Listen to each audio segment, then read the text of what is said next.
Ayol hayot davomchisi, mehr va tarbiya timsolidir. Ammo u giyohvandlik kabi illatning tarqalishiga xizmat qilsa, bu jamiyat uchun og'ir oqibatlarni keltirib chiqaradi. Xavfsiz va sog'lom yurt keng qamrovli tezkor profilaktik tadbiri doirasida Xorazm viloyati Ichki ishlar boshqarmasi tezkor qidiruv xizmati hamda Davlat xavfsizlik xizmati Xorazm viloyati bo'yicha boshqarmasi xodimlari hamkorligida o'tkazilgan tezkor tadbir davomida giyohvandlik vositalarining noqonuniy savdosi bilan shug'ullanib kelgan ayolning qilmishi fosh etildi. Qo'shko'pir tumanining Shixobod mahallasida ro'yxatda turib, Urganch shahrining Shodlik mahallasida istiqomat qilib kelayotgan 1970-yilda tug'ilgan ayol ilgari giyohvandlik vositalarining noqonuniy savdosi bilan bog'liq jinoyati uchun jazoni o'tab chiqqan bo'lishiga qaramasdan, bundan o'ziga to'g'ri xulosa chiqarib olmasdan, yana giyohvandlik vositalarining noqonuniy savdosi bilan shug'ullanib kelayotganligi to'g'risida olingan tezkor ma'lumotlar asosida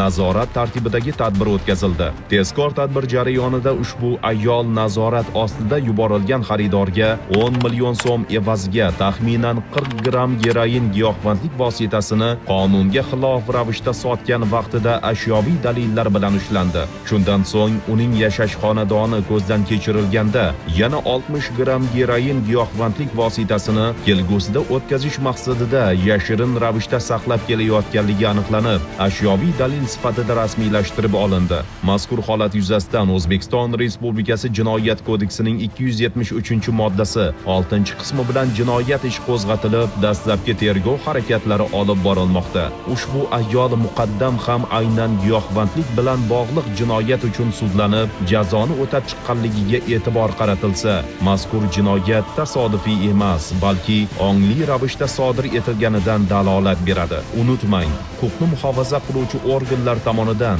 giyohvandlikning har qanday ko'rinishiga qarshi murosasiz kurash davom ettirilmoqda. Zero har bir fosh etilgan jinoyat yoshlar hayoti va kelajagini saqlab qolish yo'lidagi muhim qadamdir.